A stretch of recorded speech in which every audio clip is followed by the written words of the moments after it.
हा, प्रणिता दिसतोय. Okay okay. आपण इंटरव्ह्यूला सुरुवात करूयात. आपला इंटरव्ह्यू जो आहे तो आमच्याकडे रेकॉर्डला राहतो. सो त्यासाठी आपण गुगल ओके. मीट वरती इंटरव्ह्यू घेतो. ठीक आहे. तर ओके. आपली चर्चा झाली त्या पद्धतीने एरिया मॅनेजर म्हणून तुम्ही आता इंटरव्ह्यू देत आहात असं मी कन्सिडर करतेय. ठीक आहे. ओके. Yes ma'am. ओके. सुरुवातीला तर मी सांगितलं त्या पद्धतीने काम जे असणार आहे आपलं ते 2 महिन्याच्या कॉन्ट्रॅक्च्युअल बेसिसवर असणार आहे. मराठवाडा रिजन मध्ये ओके. बीड जिल्हा जो आहे ते आष्टी विधानसभा मतदारसंघ जो आहे तिथे काम असणार आहे. हा ठीक हा. आहे. Okay okay. Okay okay. सुरुवातीला मला तुमचं पूर्ण नाव, तुमचं एज्युकेशनल बॅकग्राऊंड, या आधीचा तुमचा एक्सपिरियन्स काय आहे हे सांगा. ओके. नमस्कार मॅडम. माझं नाव नवनाथ ज्ञानदेव मोरे. मी सातारा जिल्हा फलटण तालुका इथून. माझं शिक्षण आहे BSW आणि MSW. BSW माझं TISS Tata institute of social sciences आणि हम्म. MSW Tata institute of social sciences Tuljapur आणि मुंबई येथून झालंय.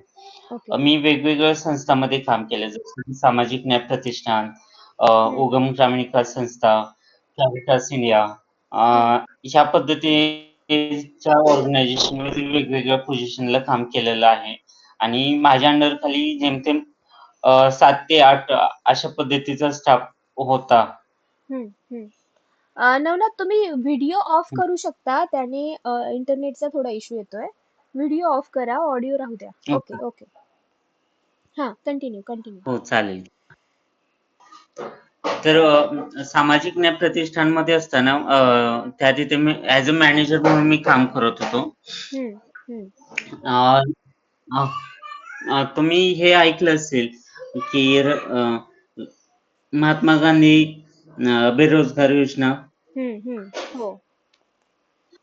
तर हम्म. त्या संदर्भात आम्ही दलित, आदिवासी यांच्यासोबत काम करत होतो.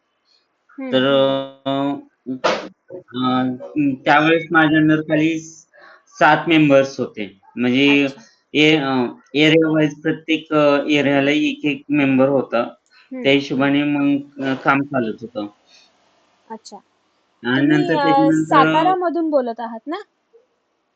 हो, सातारामध्ये. सातारा मधून तुमचा विधानसभा मतदारसंघ कोणता येतो? अ, माढा. ओके. 2019 मध्ये हं. जे झालं होतं इलेक्शन्स आपले विधानसभा, त्याचा काय रिझल्ट होता? हां. एक जनरल आयडिया सांगता का मला? कोणाविरुद्ध कोण होतं? कोण जिंकलं? माढा मतदार. हं. 2019 ना? का हा. आता सध्या चालूच आहे? 2019चा विधानसभाचा रिझल्ट सांगा आणि 2024 मध्ये आता जे लोकसभा इलेक्शन झाले लोकसभेसाठी, हं. त्याविषयी पण सांगा. महाराष्ट्रात काय चित्र होतं आणि सातारामध्ये काय चित्र होतं? हं. आता इथे जे लोकसभेचं झालं हे हम्म. 2024 ला, हम्म. अ, तर त्याच्यामध्ये मोहिते पाटील विरुद्ध निंबाळकर असं चक्र होतं. म्हणजे हम्म. BJP विरुद्ध काँग्रेस, हम्म. राष्ट्रवादी म्हणजे शरद पवारांचे राष्ट्रवादी. हम्म. तर हम्म. याच्यामध्ये अ, अ, शरद पवारची राष्ट्रवादी जिंकून आली. हम्म. आणि चांगल्या पद्धतीने जिंकून आली. हम्म. कारण की काय झालं होतं, ह्या इथं अ, आपलं BJPचं जे काय म्हणतात ओपिनियन होतं हम्म. लोकांमध्ये, की हम्म. BJPनं चांगल्या पद्धतीने काम काहीच केलं नाही. हम्म. आणि त्यामुळे लोकांनी पूर्णतः ह्यांना मतदान केलं. हम्म. हम्म. हां. हम्म. अच्छा, आता सध्या काय चित्र तर आहे? तुमच्या इथे आता सुद्धा करंटली निंबाळकर विद्यमान आमदार कोण आहेत सध्या? विद्यमान आमदार आमच्या इथे करंटली मोहिते पाटील आहेत. बर बर. अच्छा. आता सध्या काय चित्र आहे? हं. कोणाविरुद्ध कोण असेल? कुठल्या गटात आहेत ते? आता सध्या म्हणजे इतकं चित्र समोर नाही आलं, हम्म पण साधारणतः आपले राम हे रणजितदादा नाईक निंबाळकर ही लीड घेतात आता इथे माढ हम्म मतदारसंघात. हम्म हम्म हम्म हम्म हम्म. बर. हम्म. जे आणि 2019 हा हा बोला बोला मॅम. बोला बोला बोला. आता 2019 मध्ये जे माढा विधानसभा निवडणूक झाली, हम्म त्याच्यामध्ये बबनराव शिंदे जे आहेत ना, ते हम्म जिंकून आले होते. हम्म. काँग्रेसचे होते ते आणि हम्म त्यांच्या विरोधात बीजेपीचे अशोक हश त्यांचं आडनाव माहित नाहीये, अशोक म्हणून हम्म एक होते. हम्म तर ते बीजेपी त्यांच्याकडून होते. हम्म पण ते त्यांना सीट काय भेटली नाही. तर बबनराव शिंदे हे जिंकले होते त्यावेळेस हम्म. 2019. अच्छा अच्छा. बर. त्यांची जिंकण्याची काय पण कारणं होती?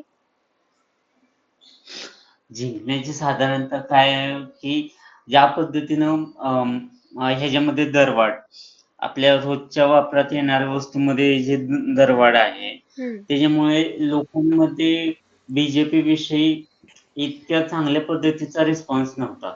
हम्म आणि आता सुद्धा तेच प्रॉब्लेम झालाय, हम्म की जरी विचार केला आपण ह्याच्या संदर्भात, हम्म माझी लाडकी बहीण योजना. हम्म आता माझी लाडकी बहीण योजना ही साधारणतः प्रत्येकाच्या माइंडमध्ये एकच चाललंय, की हम्म ही विधानसभा निवडणूक संपेपर्यंतच चालू राहणार. हम्म. हम्म. हम्म तर विधानसभाचं निवडणूक संपली, की हे संपणार, हम्म पूर्णपणे बंद होणार. हम्म. त्यामुळे लोकांचं भलेही ते चांगल्या पद्धतीची योजना असेल, महिलांना एक स्वरोजगार भेटत असेल, पण लोकांच्या मनात बीजेपी विषयी इतकं काही ते नाहीये. हम्म अ, हम्म काय आपुलकी म्हणजे ज्या पद्धतीचं पाहिजे त्या पद्धतीचं. हम्म. जर तुम्हाला असं काम दिलं गेलं की सपोज आता ज्या उमेदवारासाठी आपली कंपनी काम करत आहे तो हां, उमेदवार महायुतीचा आहे, बीजेपीचा आहे पर्टिक्युलरली, तर हां. त्या उमेदवारासाठी तुम्हाला अशा काही स्ट्रॅटेजी बनवायच्या आहेत जेणेकरून जास्तीत जास्त मतदान त्या उमेदवाराला मिळेल. तर त्यासाठी तुम्ही ओके. काय प्लॅन असू शकतो तुमचा? काय केलं पाहिजे तुम्ही?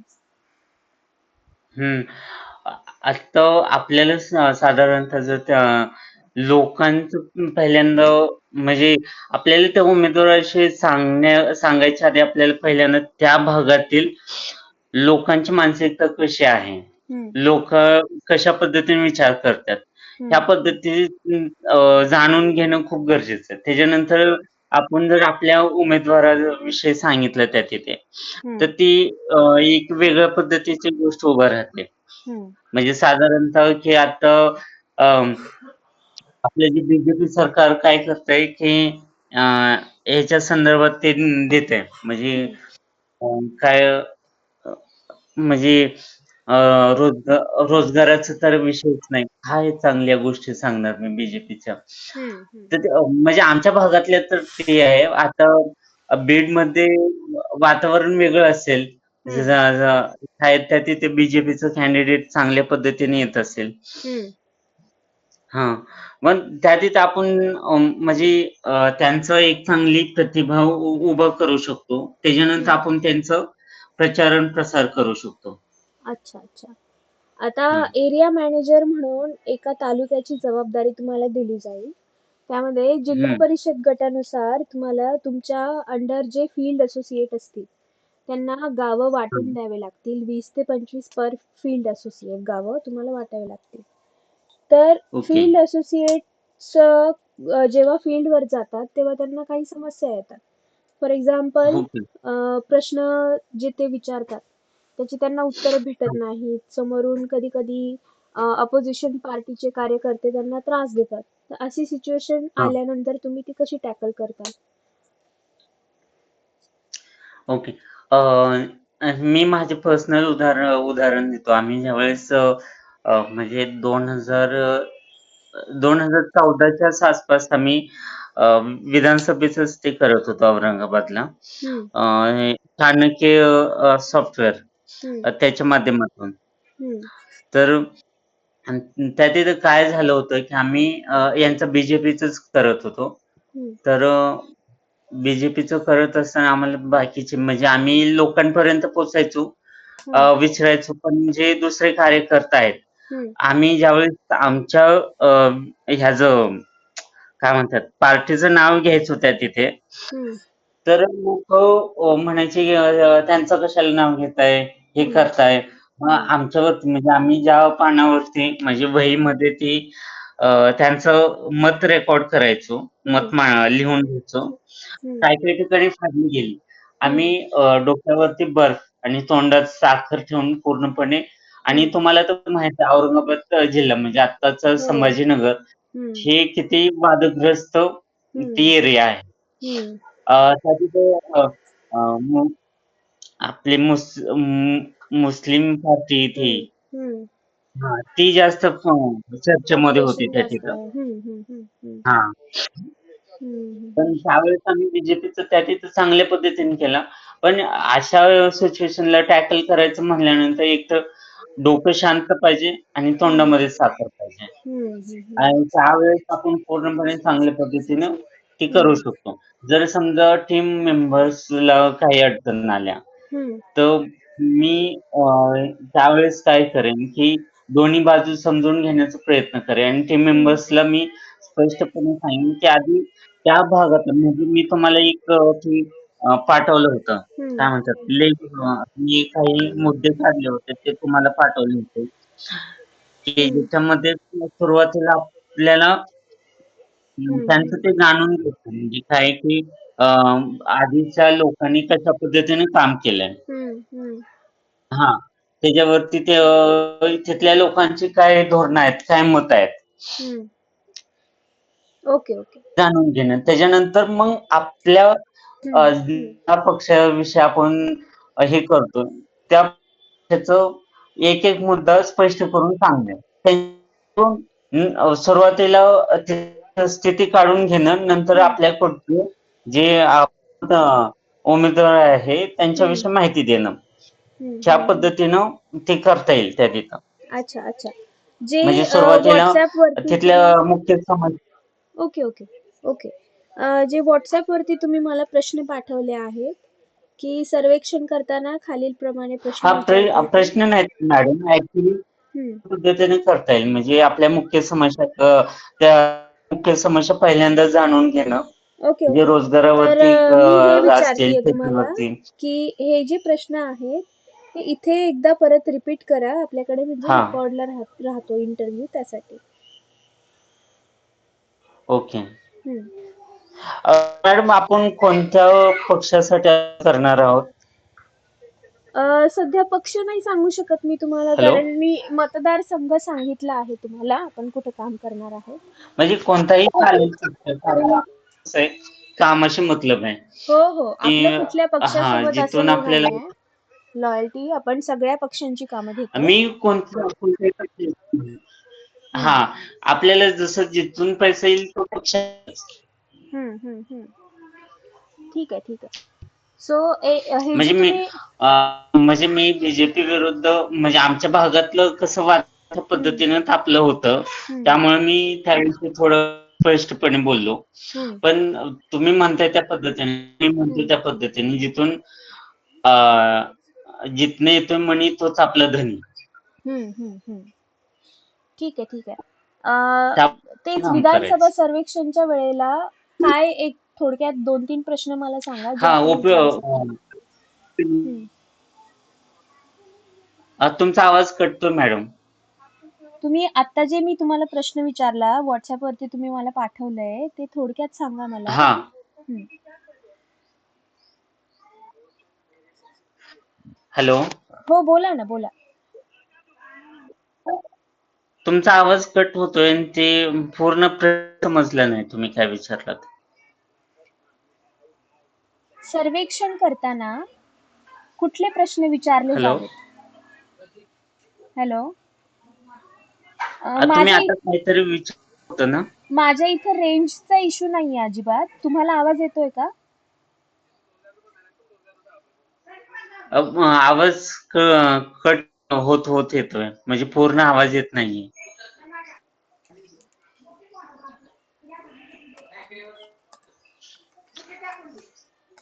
मी मी पुन्हा जॉईन करू का? तुमचा आवाज येत नाहीये.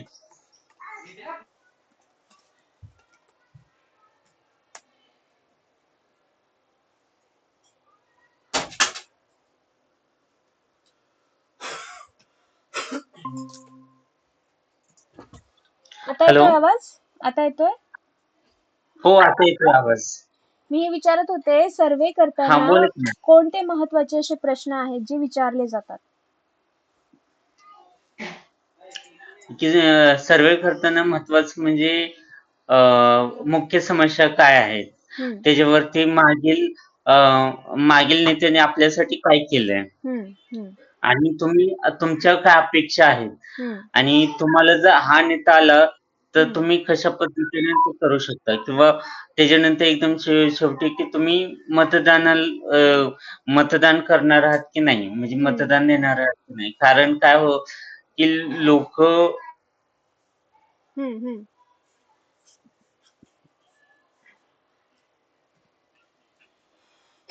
हॅलो.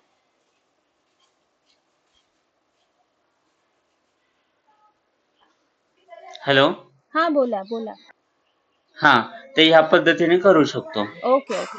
ठीक आहे. तुमचं सॅलरी एक्सपेक्टेशन किती आहे?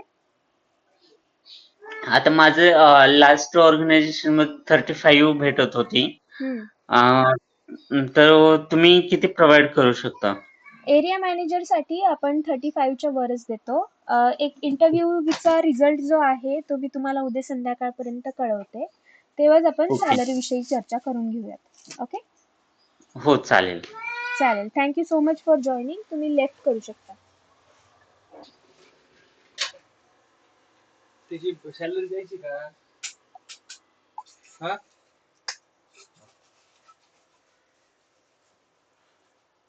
त्या ICICI वाल्याची देता येईल का?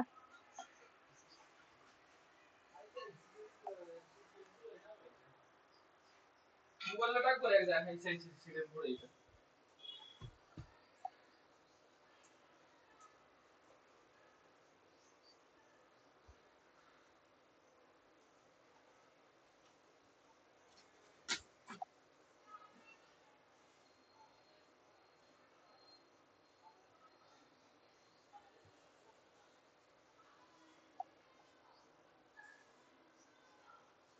आहे का? सावेडी रोड ATM आहे तिथं.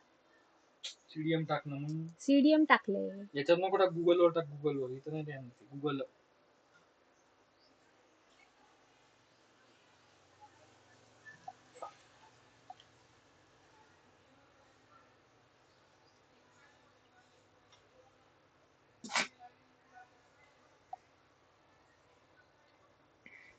नाही येत. नाही ना?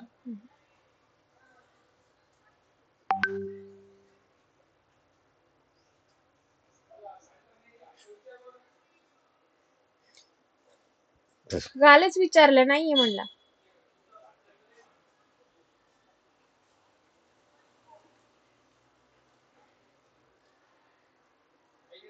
हम्म. घरच्यांचं दे. त्याला बक्कलपट्टी काय द्या माहिती का? हम्म. आहे का ना? तुमच्या अकाउंटला आहे ना इश्यू दाखवतोय म्हणा काहीतरी. ते CDM मध्ये पैसे टाकले ना, रिजेक्ट करतोय म्हणायचं ते. हम्म. तर फॉर युअर म्हणजे तुमच्यासाठीच बेस्ट आहे. तुम्ही दुसरं दिलं तुम्ही लगेच तुम्हाला अकाउंटला पैसे येऊन जातील. दौल्या हॉस्पिटलच्या तिथं असू शकते बघ एकदा. तिथं आहे पण तिथं फक्त ATM आहे.